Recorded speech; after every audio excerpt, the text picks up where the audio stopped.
Welcome everyone to our virtual STEAM career panel. While you can't see me, my name is Jamie. I'm part of the college readiness team here at UWorld, and I'm excited to kick things off before our panelists take over. First, let's talk about STEAM, or science, technology, engineering, arts, and mathematics. STEAM education is, at its heart, all about creative problem solving and critical thinking skills that are needed in the 21st century workforce.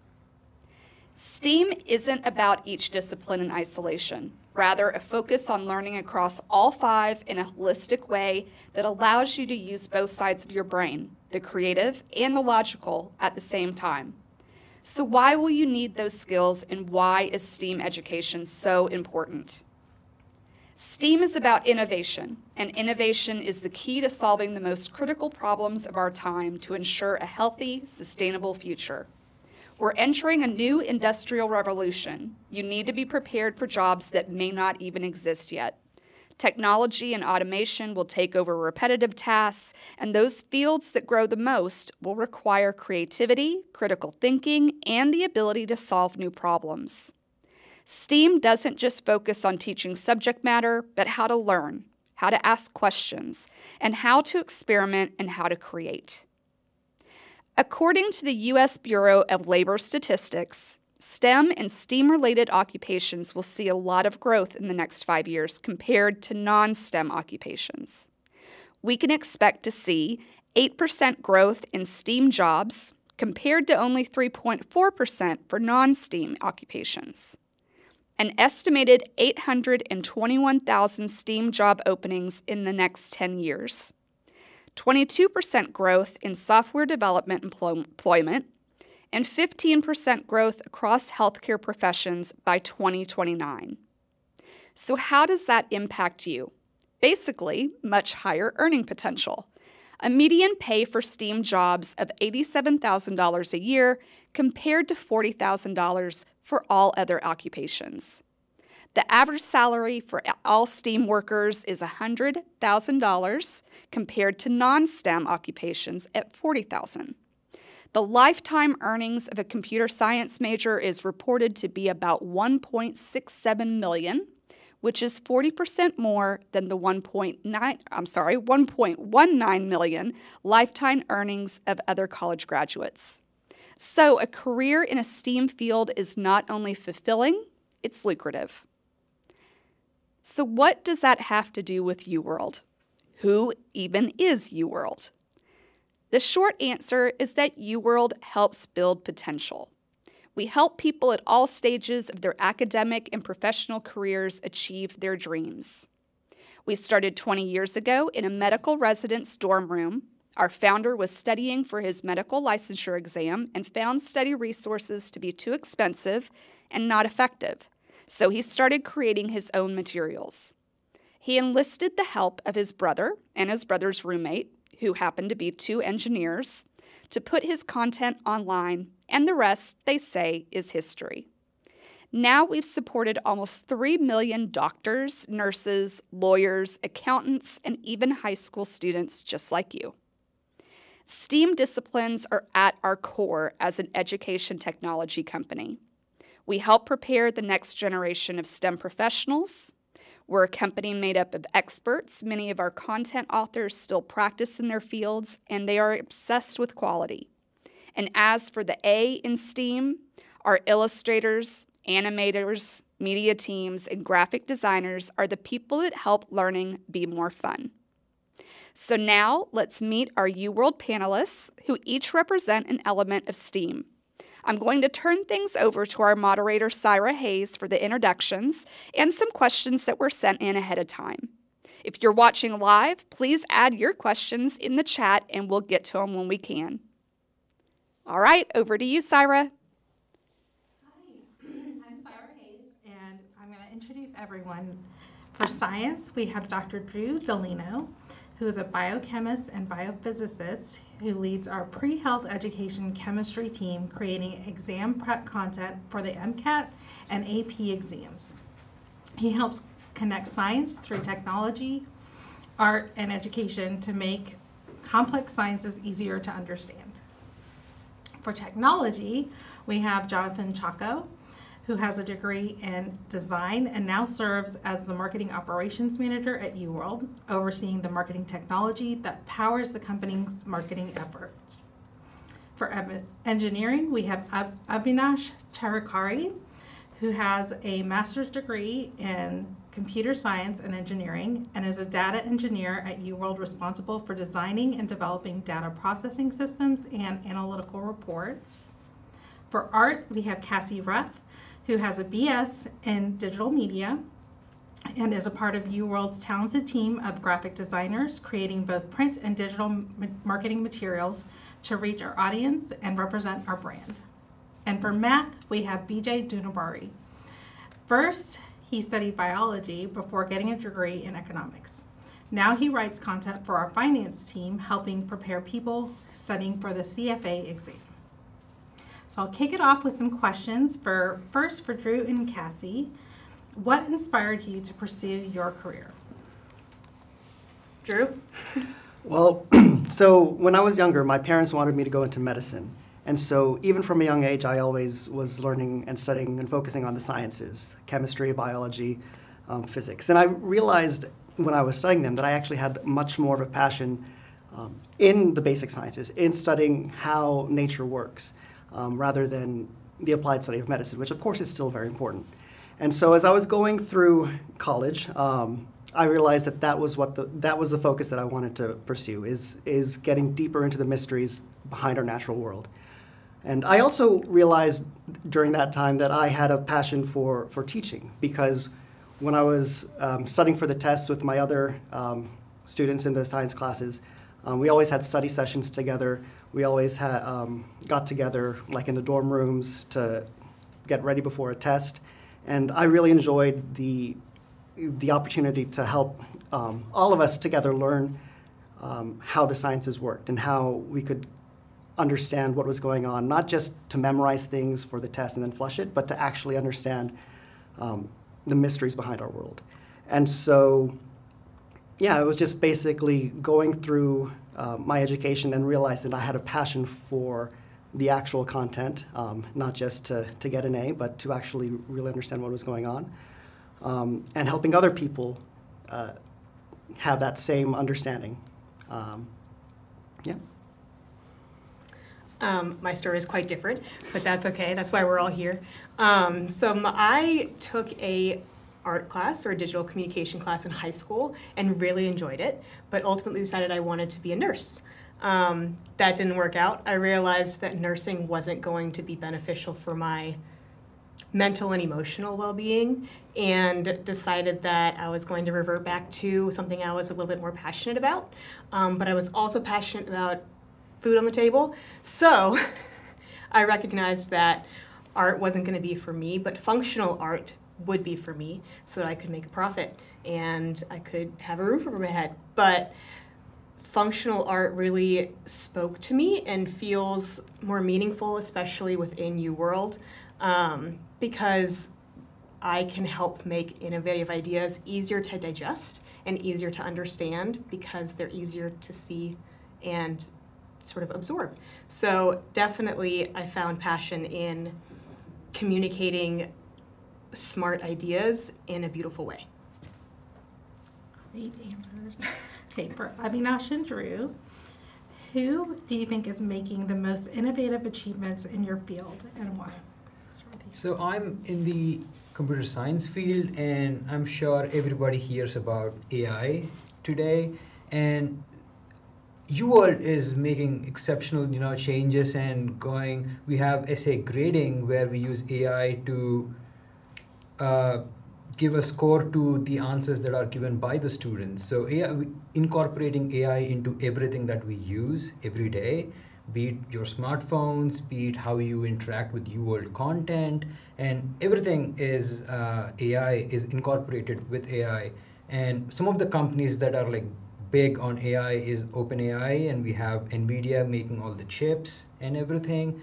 So yeah, but UWorld is also, incorporating and using the technology to be getting technology in the hands of students. Yeah. So to follow up on that a little bit, artificial intelligence in sciences is also getting to be very important. Not just the artificial intelligence, but ML, the machine learning aspect of it. So my scientific background was I was in biophysics, biochemistry, specifically protein structure and structural biology. And recently, I think last year, the Nobel Prizes in medicine was in artificial intelligence and machine learning for things like AlphaFold, DeepMind, that are able to take the decades of data that we've gotten through actual wet science and just analyze it to be able to better predict protein structures and biomolecular structures just through in silico means or through computational artificial intelligence learning from the data that we already have. And so, yeah, I mean, I think artificial intelligence, machine learning is one of the biggest. I mean, there is controversy with generative AI in terms of releasing it as human-made content, but in terms of being able to analyze data and put data together and find patterns across big data that is very difficult to do just through regular human intelligence.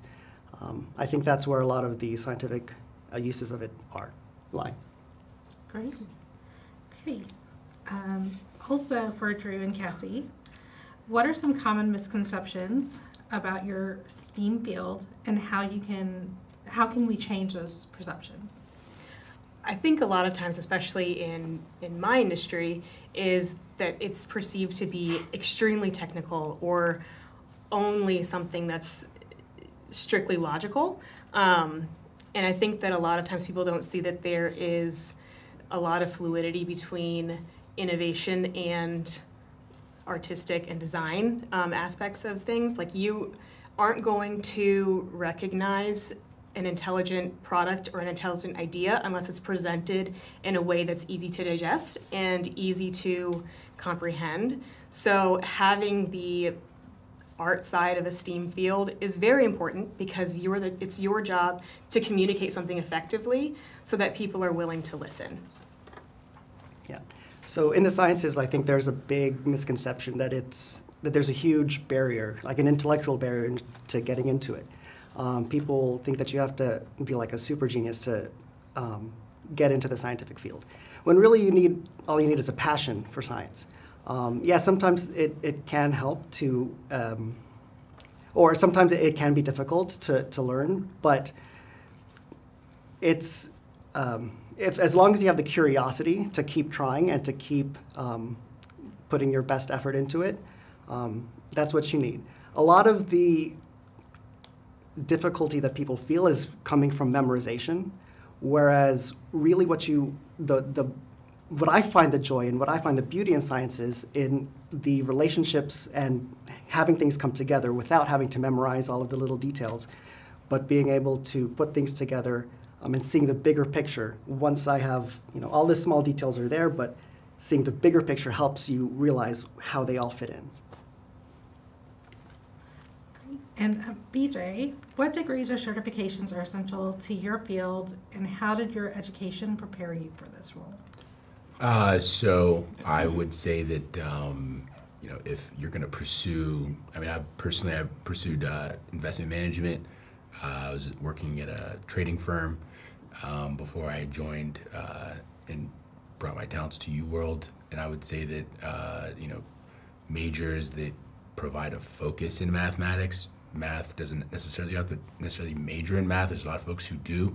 That might not necessarily give you the kind of career exposure you want, but I studied economics as an undergrad, right? There's a lot of mathematical theory that goes into, the relationships or the theories that come out of economics.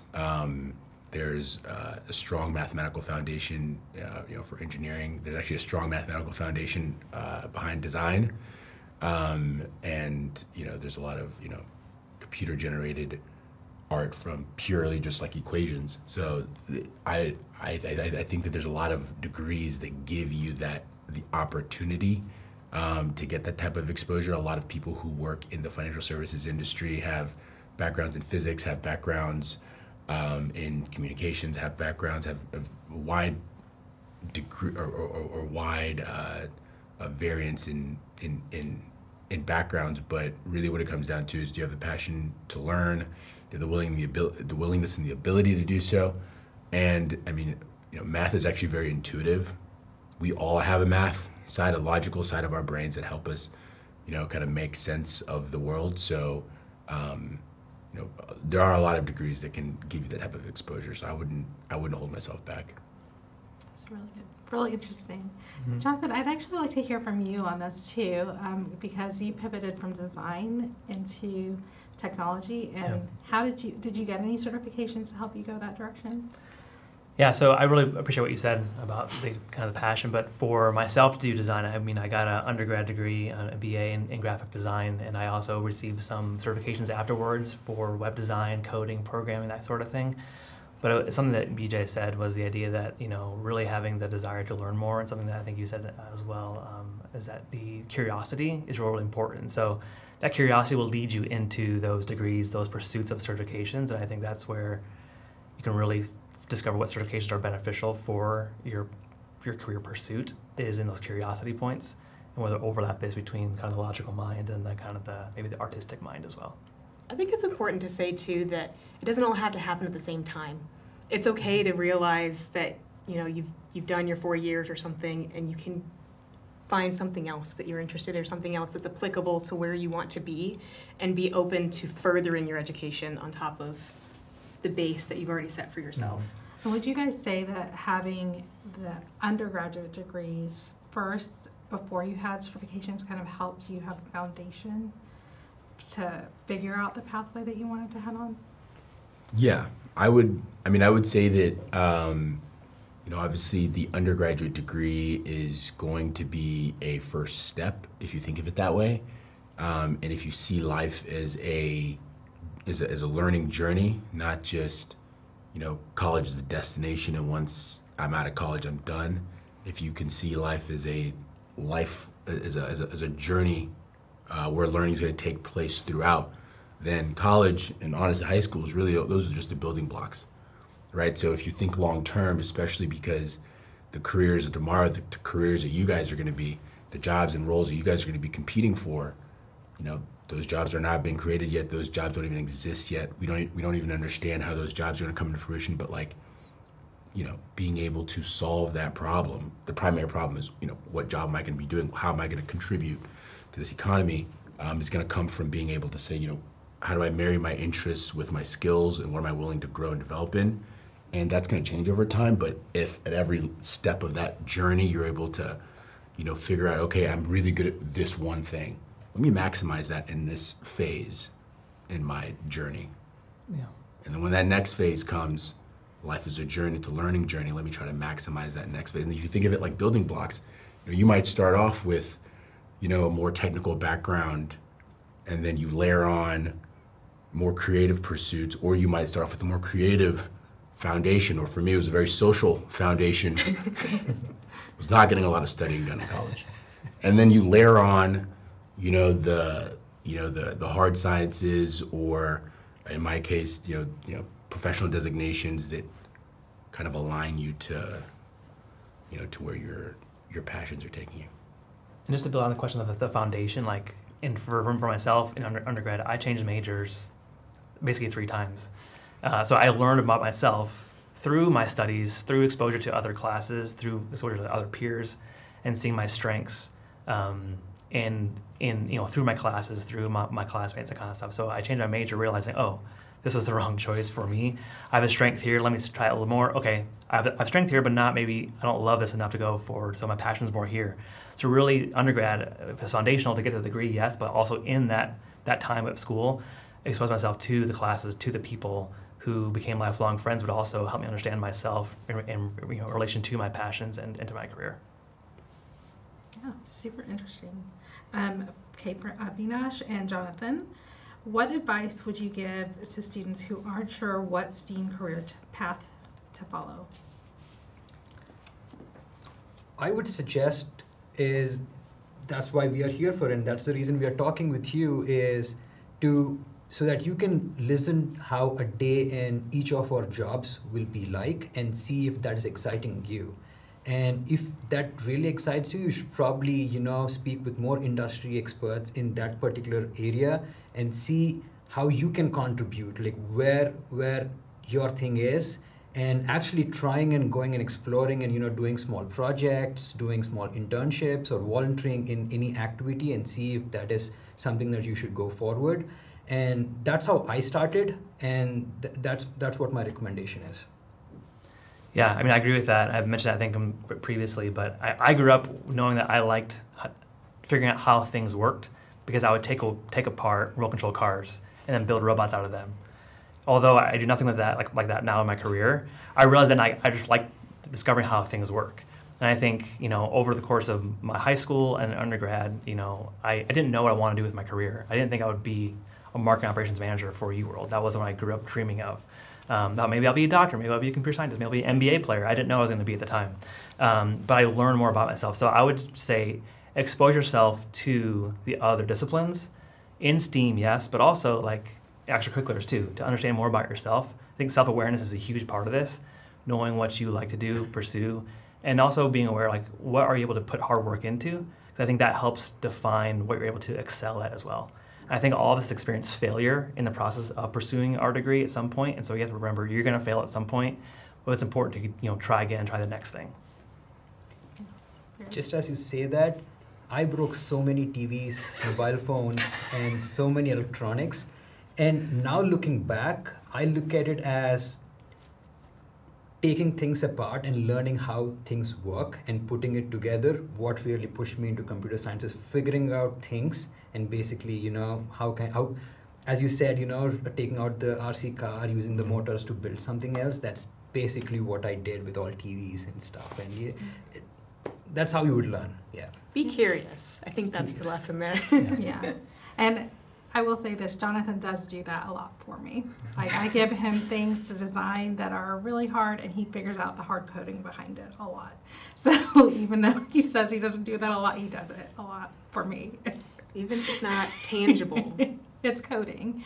And it's the same kind of mindset. It's the willingness to take things apart and break things down and say yes. Say yes to a creative challenge instead of saying, ugh, it's too hard, I don't want to do that. So that's a really great mindset to have when you're approaching any kind of STEAM field, I think. Okay, next question for Drew and Cassie. What skills or subjects from high school were the most helpful in preparing for your career? For me, honestly, I draw on a lot of the subjects I took in high school. I mean, even just English for copywriting, InDesign, math a lot to figure out, and geometry to figure out where things play well on a layout.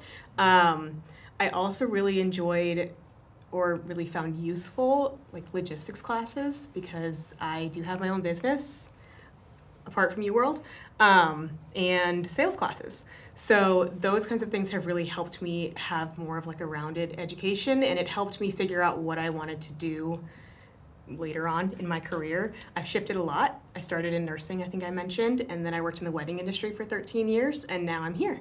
And so definitely doing extracurriculars and allowing myself to work within different subjects really has been super helpful for me, even in a design career, because you don't understand how much plays toward being a well-rounded just employee in general, because it makes you a lot more hireable and it makes you a lot less fireable. We all know with Luca, everyone's fireable. So in my field, obviously, the natural sciences were very helpful. But besides that, computer science was something that was very helpful in getting my degree, and is still helpful now, because sometimes I have to use some of that, soft coding skills. I'm not as talented as some of the other gentlemen here, but I still use some of that skill here, even at UWorld, to like analyze data or to help out with some technical issue that we're having. What else? Something that I didn't actually take in high school, but I kind of wish I did, because I think it would have been helpful, was statistics and other more mathematics. I did take calculus, but specifically in science, it's statistics and being able to analyze data and see what's statistically significant or not. That's something that, it would have been great to have a more formal background in when I was even in the high school age. And then arts was always very grounding. I didn't do the visual arts, but I did fine arts with music. And that was always something that helped keep me balanced and grounded. Yeah, I played the cello. Oh, yeah. It's been really helpful these days. Yeah. I played the clarinet in band, and one of so Elizabeth in animation, she's been trying to get me to join the community band here in Irving. That's fun. But, See, and those kinds of things, you never know who you're going to meet. Yeah. And it's a lot about who you know. And it's really helpful. Those kinds of things when you're networking, which networking is very, very important, which I'm sure we'll get to soon. But having kind of those different viewpoints, or being a well-rounded student, or taking those extracurriculars is going to put you in positions to meet people that you didn't know could help you in your career and in the future, even if it is playing the clarinet and you're in science. Okay, again for Avinash and Jonathan, what advice would you give for moving up in a STEAM career? Are there specific strategies that worked for you? Yeah, so I say for myself, a few things in the pursuit of, I guess, progressing in your career is, when you get networking is one thing. So networking starts as young as you can talk. Like, it starts that young, because people who I knew growing up, I still talk with today about professional things. And then in college, you meet people. In high school, you come across people. So networking is a huge part of it, actually. Again, I mentioned that, knowing yourself through your friendships, that kind of stuff is a huge part of it. Also, the first job I had a great boss. And I can't say enough about having a good boss who wants the best for you. And so that person, pushed me to learn more and in certain projects that I might not have tried myself. But he saw in me that, I think you can do this, so try this project out. So having great bosses, you can't plan for that. But if you find one, you should really invest in that relationship because they'll push you in your career. Additionally, I got some great advice when I was younger about the idea of a board of directors. So people who are constantly willing to evaluate your career, your skill set, your abilities, and give you advice about ways you can adjust your career and things you can pursue, and are kind of advising you in your career as well. Because you know yourself, but you also are myopic in how you see things oftentimes. So having people who are professional, who are further in their career than you are, or had different experiences, they can give you feedback and advice about what you're doing, what you're not doing, things to consider. That also builds relationships too for your next job or for something else you want to pursue. So I would think about the idea of people who are in places you want to be or things that you think you might want to pursue as you get older, and try and get to know them and learn from them things that they did, ways that they failed, ways that they learned. That's one avenue. And then again, I think investing in the people around you who, colleagues, bosses, or whatever it is, that can be mentors or that can really speak and highlight your strengths and abilities is something that you can continue to learn from. And I think you can find different projects that maybe aren't part of your core job role or things that are part of your core major, that you can hop into other projects, that kind of thing, that help you understand more about what your career could be.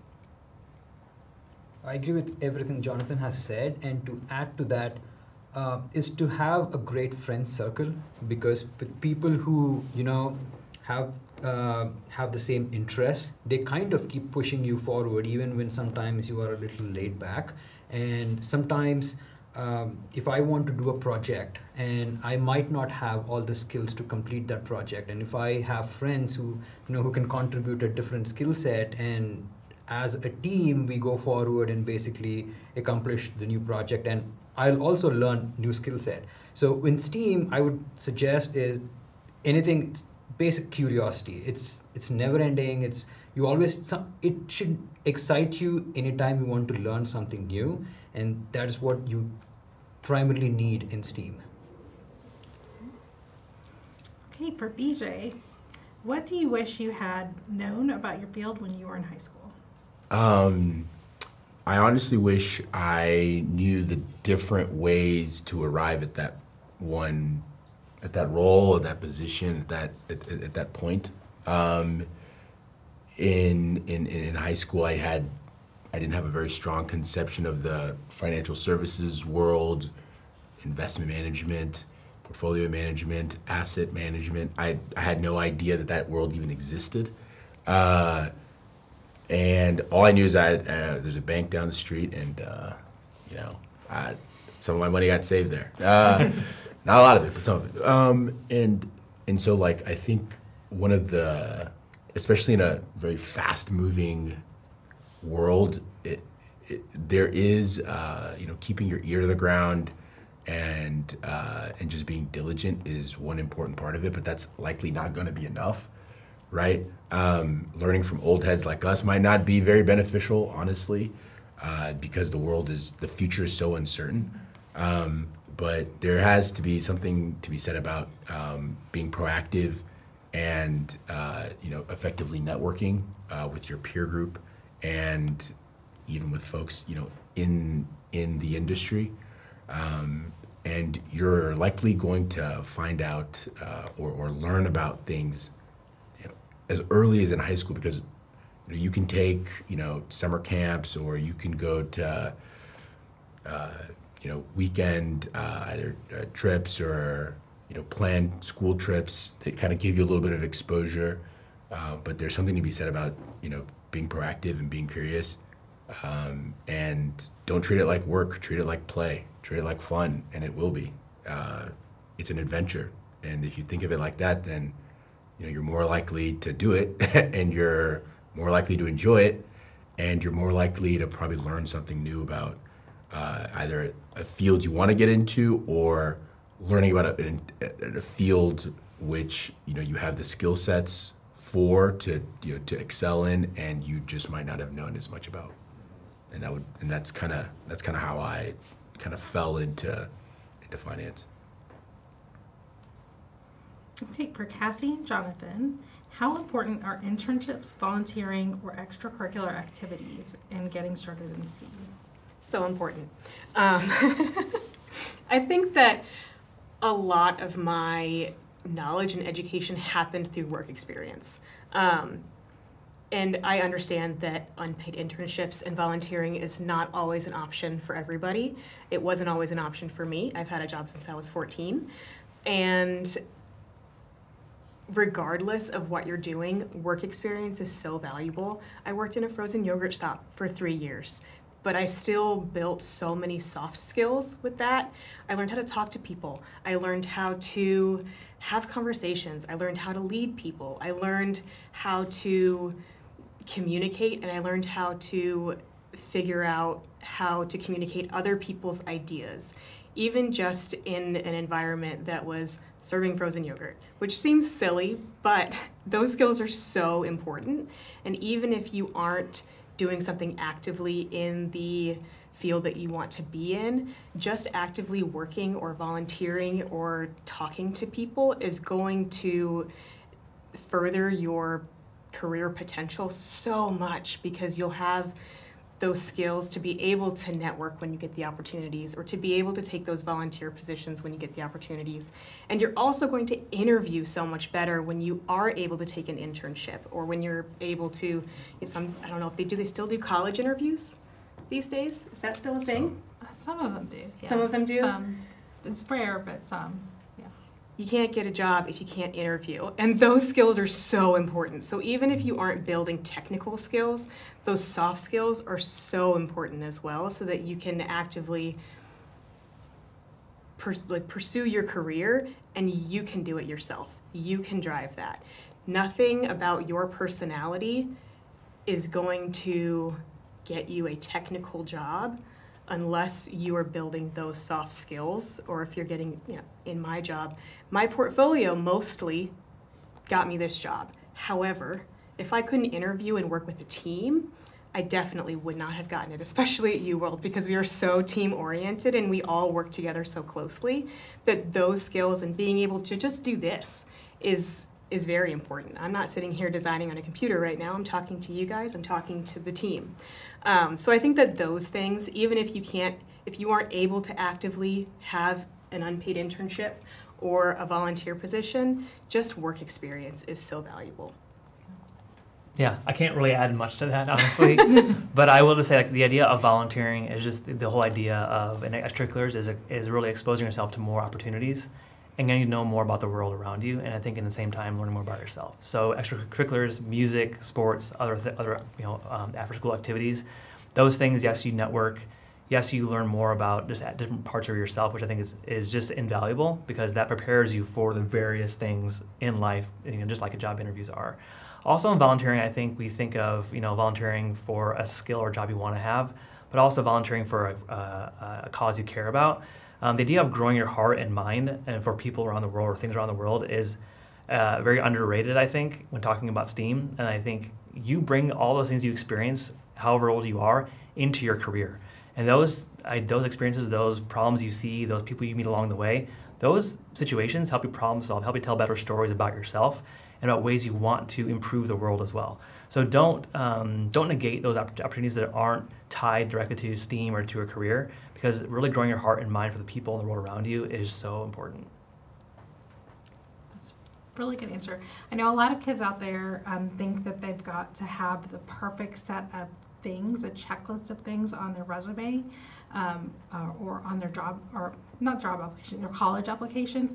But what Jonathan and Cassie both said are really, really important. Like, you have to pursue who you are and learning who you are, because you might be thinking, I'm going to go into this major, but just as you've heard from everyone, there's a chance you could pivot. So be prepared and prepare yourself to be relatable to a lot of different people.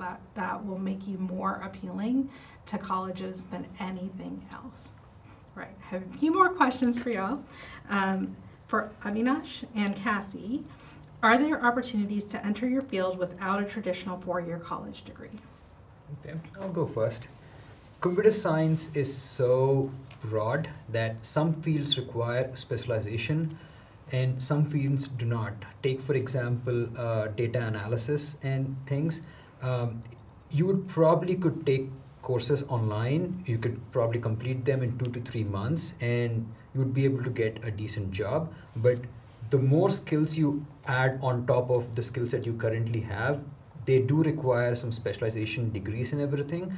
But to start with, you would probably not require a 4-year degree. Same thing for graphic design. I found a lot of value in my 40-year degree, but there are plenty of 2-year degree options out there for graphic design. There are a lot of just courses you can take to learn the basic skills and the basic structure of design and design principles. That's the phrase I was looking for, which is valuable, and you can definitely do the work. However, I found a lot of value in the other courses that I was able to take within my degree, because I learned things like logistics, I learned sales, I learned management within design or within a creative field. I learned a lot about, so my focus is in print production. So I took a course where the only thing that we did was tour different large print facilities in the area, and I got to see a lot of different like production level sort of things within the business that I wanted to go into. And without having, I think we visited 8 different facilities that semester. Without having 8 different internships, I never would have seen the behind the scenes of those. And that class really helped me learn the practicality behind what I was learning, which is so important. I mean, job experience is definitely important, but if you can find something that allows you those opportunities that you don't usually get on your own, unless you're annoying, I guess, and knocking on people's doors, that's not annoying, that's smart. But there were so many things for me that I valued within my education that wouldn't have necessarily come to my mind had I just been looking to be strictly a graphic designer that was focused on a singular thing. And doing multiple projects actually gave me more skills, because as you are trying to solve a problem, you encounter small things that you might not know, and you gain more valuable skills doing multiple projects, and those really add up when you put them on your resume. And what I observed is, as people hire, those are really something that people look for when they're hiring people. For Jonathan and Cassie, how do you stay up to date with new technology and advancements in your area? Yeah, so in the area where I work, there's a few ways I do that. One is I'm a part of a lot of professional groups. So people who have my job title, my job role. We talk to each other about what we're doing every day. Things we're using, the skills we're using, skills we're struggling to use, things are going on in our company that we need to problems we need to try and solve. So talk to a lot of people who are in my profession to learn what they're using for their job. And oftentimes I hear about technology I haven't heard of, or I saw it before but I didn't want to risk trying it. And then they encourage me to give it a shot because it's working for them. So talking to peers is one area. A platform like LinkedIn is actually really great. I again follow people across various skill sets, various professions, but they post a lot of content and ideas around technology, things to use. So I learn a lot there. And the other areas, I'll actually look at other jobs posted that are my same job title, because they talk about all the technology they use at their company, talk about the process that they're using at their company, things they're trying to solve at their company. I'm like, oh, I should consider learning that thing, or that would be beneficial for our company or for my job role. So those are the three main areas where I see and learn about new technology. For me, I'm lucky that the software that I typically use is very driven in making sure that we keep using it. So they put out a lot of content, educational content, to make sure that we stay up to date on any updates or any improvements or any efficiencies that they create within the software. So I keep up to date on those. And then also, just like Jonathan, a lot of social media just to get inspiration. And there's a lot of people that have more information than I do, and I'm always willing to learn from them. And the great thing about social media is people keep it short. So it's easy to learn a lot in a short amount of time. But yeah, I mean, seminars sometimes my field especially changes a lot. There's always something new out there. Obviously, AI has contributed to that a lot. Generative AI is questionable for me, but there are a lot of positive uses for it, and it makes my job more efficient. I can be faster and I can do better because I have a lot more perspectives. And so just honestly doing the research, staying online, staying active within the design community. I also am a part of groups and message boards that are designers, and seeing what people are using and what people are bringing to the table.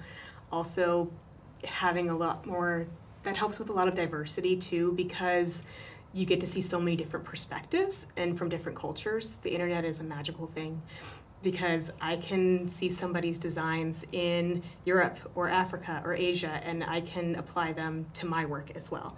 So definitely staying online chronically, and making sure that I keep up with software updates and the things that corporations put out for our free use. I think that's a great tip. Being online, we all know we're all going to do it. I mean, we're all going to be online, so making it a little bit productive once in a while, and looking for these kind of skill sets. I think that's really great tips. Okay, so these last three questions that I have, and I see already that we've gotten some questions from y'all, so keep them coming. We'll answer as many as we can. But these last three I'm going to ask to all of y'all. What one piece of advice would you give to your high school self? We'll start with Drew. I would just say be curious. Take as many electives as you can, as you heard from all of us, basically. We all sort of pivoted at one point or another in terms of what we thought our career goal was going to be. So yeah, just take as many electives as you can. If there's something piques your curiosity, just look into it more, see what ignites your passion, because it will probably change over the years. And you don't want to make a long-term decision before you have all the information that you can get. BJ? I would honestly say, take more chances. I don't think I took enough chances. I don't think I sold myself short. I didn't give myself enough credit. I felt like good was good enough. Good isn't good enough. So take those chances. Roll the dice. Even if you don't have enough information, take it, and at least you'll learn. That's always a good positive. I would say sometimes when you're definitely take more electives, and I personally feel it's not just to tell you what you like, it's also to tell you what you don't like and what you don't enjoy working on. So the the broader that you think, you understand, where you like to be in and where you don't want to be in. So experiment, fail, stand up, and try again. That's what my best advice would you. Are you going to answer? Oh, me? I'm kidding. My answer is don't subscribe to imposter syndrome. It's not a thing. Everybody starts somewhere. Everybody starts with the basic level of knowledge or skills. Everybody is at a different point in their careers. And imposter syndrome is not worth your time. It's not worth the mental gymnastics to get through it. You are going to, as long as you push yourself to the best of your ability, you're going to make it, and you're going to be better than half the people in your industry. So tell your brain to stop. Well, great advice. I would just say, with all the things that they've all said, be kind along the way. Everyone starts at zero at some point, and that could be you now, but a year later, your friend's also at zero. Be kind, teach, and be helpful along the way. Great answers. Okay, Cassie, since you called me out, I will answer yours. So my one piece of advice that I'd give to my high school self is as long as you are in a safe space at home, if you feel safe at home, don't be afraid to have a hard conversation with your parents if the direction that they envision for you is different from what you are really, truly passionate about. I see a lot online, a lot of kids, especially from people of my cultural community, being afraid of how to please their parents or their aunts and uncles and their family and their community. And it's your life. And you shouldn't have to get to be my age to realize it's your life and then have a midlife crisis. You can have a hard conversation when you're young and live your life from the get-go. So don't be afraid of it. Okay, so next question. I'm going to combine this with one that we got from the audience. What should I be doing now in high school to prepare for a career in STEAM? And do I need to join any specific after-school programs? And we'll start with you, Jonathan. To address the question of after-school programs, there's none that come to mind for myself, although I know there's a lot of like math clubs and chess clubs, that kind of stuff that I know people benefit from. But for myself, it was really actually the sports and music that really helped me a lot. And then as far as things to do in high school to prepare myself for STEAM, I really was exposing myself to a variety of topics. And really the idea of the yes and, I can't remember who said that, but yes and, being willing to say yes to that one thing you're asked to do, and then think of something else you can do with that. So I wouldn't decline opportunities to do more, to learn more, and do more. Yeah, same. I was a basketball player because I'm so tall. And I was also in music, played the cello. But just having, honestly, any after-school programs, anything that's going to make you more well-rounded, anything that's going to make you experience other people as often as possible. Don't keep yourself in a bubble. Be willing to join those groups, even if you're unsure if it's something you'll enjoy. The worst they can do is kick you out. But if you're nice, they probably won't. But yeah, anything that you find interesting, I would be involved in. Great. Yeah, just to add to that, sports, anything that is outside of what you usually do, and basically the goal is to connect with as many people as possible and learn from as many experiences as possible. So anything that gets you both of those, I would just say go ahead. I would say, go outside of your comfort zone. This is the time to, pick something that maybe you're not very good at, and learn from people who are good at it. Like I could have benefited from joining Mathletes. the mathletes, Yeah. or joining a musical instrument, but I didn't. I felt like I played football, I studied, that was my life. I didn't look to expand beyond that. I honestly feel like there's a lot of room for opportunity there. So, But he's still successful, so it's okay. So So yeah, so you really want to, you really want to step outside of your comfort zone, because now is the time to do it.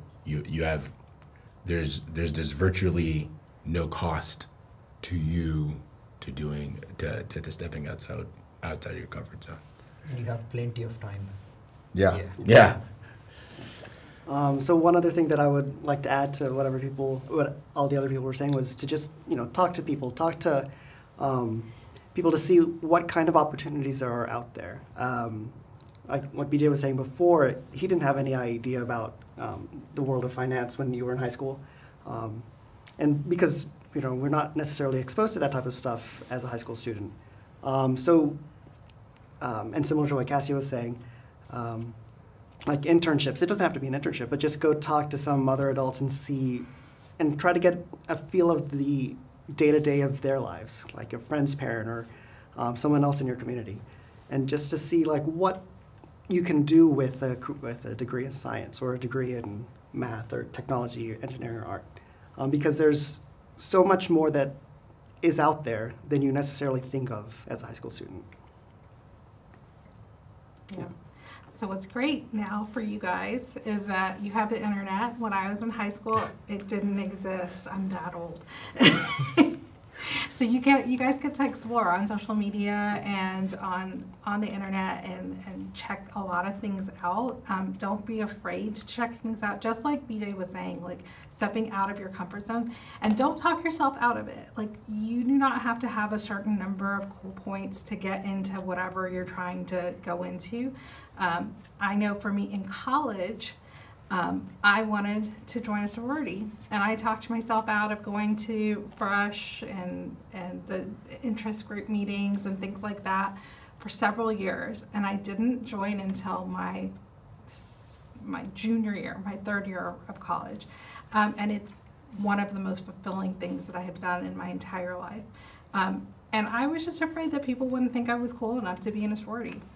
So don't talk yourself out of it. Disagree. Well, thanks. By the way. But I was a lot quieter back then. They actually taught me how to talk and be more confident in myself. And that's the kind of thing that you get out of joining different opportunities that you may not see yourself as the right fit for. And also, like a lot of people have mentioned, thinking outside of the box, that STEAM isn't just robotics. STEAM isn't just chess club and math. Like it is arts, it is a lot of other things. And in terms of like sports, several people have mentioned sports. There is so much data analysis that goes into sports nowadays. If you watch some shows like Hard Knocks and things like that, which is about football, you can see how much the coaches are actually using software and technology to analyze the success rates of different plays and things like that. So you just never know. You never know, just like BJ was saying, just like many of us have mentioned, the direction that things are going to head into and fields that are going to open up that connect to your true passions that incorporate STEAM career paths. Okay, so last question from my bunch, and then we'll get back to your questions. How has diversity in your field changed over time, and how can students help promote inclusivity? And that's for everyone. I know in my field, and it's kind of marketing technology and that kind of stuff, it used to be male-dominated. So the marketing field is not male-dominated anymore, but also in the technology space, it's no longer male-dominated. There might be a majority, but barely. And so there's a lot of shift there, and I think promoting that is really just the idea that, like, so many people can do so many different things. Just because you were brought one way doesn't mean you have to do one certain thing. I know for many of us, our parents wanted us to be a doctor or something like that, and most of us here aren't doctors. So like, I think the idea that, you're a doctor. But the idea that you don't have to be something because the culture says you should be that way, or because your family says that thing. So I think the idea that you don't have to fit into some kind of mold, and just having that constant conversation, and then being willing to highlight people who don't fit the common mold or common picture of those professions is a huge part of it. I think in my field, especially in graphic design, the internet has been such a huge asset just for communication, because before the internet existed, we could only pull from what was in front of our face or inspiration and see what we were surrounded by. We were in a bubble. And so now that we have the opportunity to communicate with other cultures globally, you can draw inspiration from so many other places. And that has really advanced design because there's no innovation without diversity. And I think that it's really helped design move forward so that it can communicate the right message to the right people because it has so many more perspectives coming in nowadays. What was the question? It was about diversity, right? Yeah, how has diversity So, in your field changed over time, and how can students help promote inclusivity? I personally feel it was usually male-dominated, but the NASA, I don't know if you guys heard about this, but the NASA Center in Houston was named after a woman. And she was actually primarily responsible for writing all the code that made people land on the moon. So it is actually curiosity, you know, going out and learning, and it is shifting now. I would say it is almost like it's like the same, like men and women and everything. But yeah, there's more things to be done in the field, and I'm sure it will get there someday. You know, I would say that at the end of the day, you know, having a novel perspective and having you know, smart solutions to either sticky problems or problems that people don't want to solve will always get you a foot in the door. And to get accepted into the room, I would say, you know, we're human beings. It's easy to look at them and say those are them and these are us. But finding the you and them tends to be a more powerful message.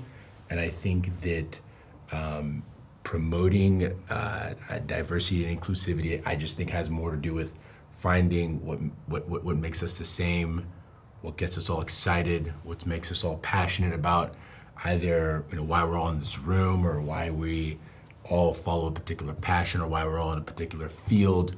You know, prioritizing the things that tie us together, I think, is the most important message I picked up from my time in college, because I never looked like everyone else that picked the field that I picked, but I always brought the same excitement, the same passion, the same willingness to learn, and that's what everyone gravitated towards, and those are people that helped me find so much success in my career. So I've seen that to work in my life, and I'd encourage it for everybody else. Yeah. And yeah, you know, in science, one of the big jokes is that it was all done by a bunch of old white guys. And historically, those are the more famous ones. But some modern science in today, it's much more diverse, much more inclusive. My PhD advisor was a South Indian woman. And, you know, I learned so much from her. And kind of like what BJ was saying, it's not just the cultural inclusion, but also like the diversity of perspective and background that gives a new and novel way to look at things, a new, different way to approach problems that are different than, you know, what a monolithic culture might do. And so I think definitely having a diversity of cultures and backgrounds helps people get more involved, but also brings perspective that ultimately betters the field. And to add on that, for what students can do, I think, honestly, just being open-minded and listen and be kind. It's Jonathan's message of the day because he's a good person. And kindness goes so far, guys. It goes so far, and it's not hard at all. It's really easy to be nice to people and to listen and to respect other perspectives and to integrate those into your own life. That's really great advice. Okay, we're going to switch over to some of the questions from the audience. How can I get more experience with STEAM projects like robotics? There are a lot of school competitions that I built a small RC robot and basically, you know, going to these like school competitions and making them run against a different competitor's RC car or something of that sort would really help. So going to your university projects. Like MIT has a lot of projects that they run every month and every year that you can sign up for and build and give your proposals. So that would be a good start. Yeah, and this is again where the internet comes into play. If it's not at your local school, like we were just talking about diversity. I grew up in the middle of nowhere in Appalachia, and so we didn't have a lot of opportunities. But look at the internet and see what's out there, because sometimes you might be able to like hop onto an opportunity that's outside of your immediate area, and resources like your school and your like maybe a local college might help with whatever project that you want to do. So like Cassie said, be a little pushy, push for your ideas even if the opportunity isn't right in front of you. All right, next question.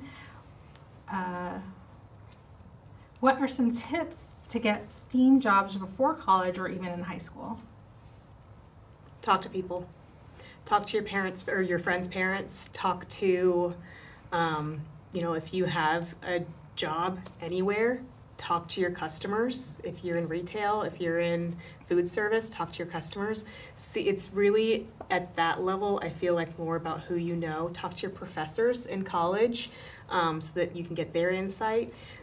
There is value in talking to experts or talking to people that have more wisdom or more experience than you do.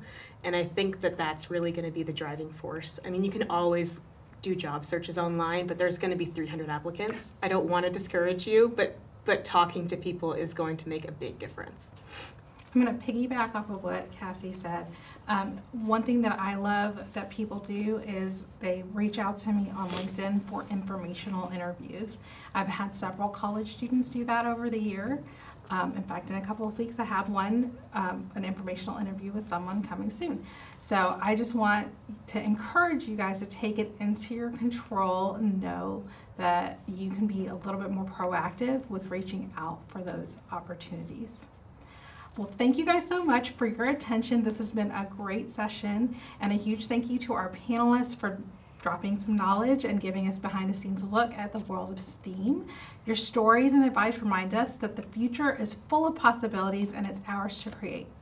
And to everyone tuning in, whether you're building your first robot, designing your dream app, or just figuring out what sparks your curiosity, keep going. Every step gets you closer to discovering your path. Before we wrap up, here's your homework. Stay curious, ask questions, and don't be afraid to try something new. The world of STEAM is waiting for you. Thanks again for joining us, and now go out there and make some waves.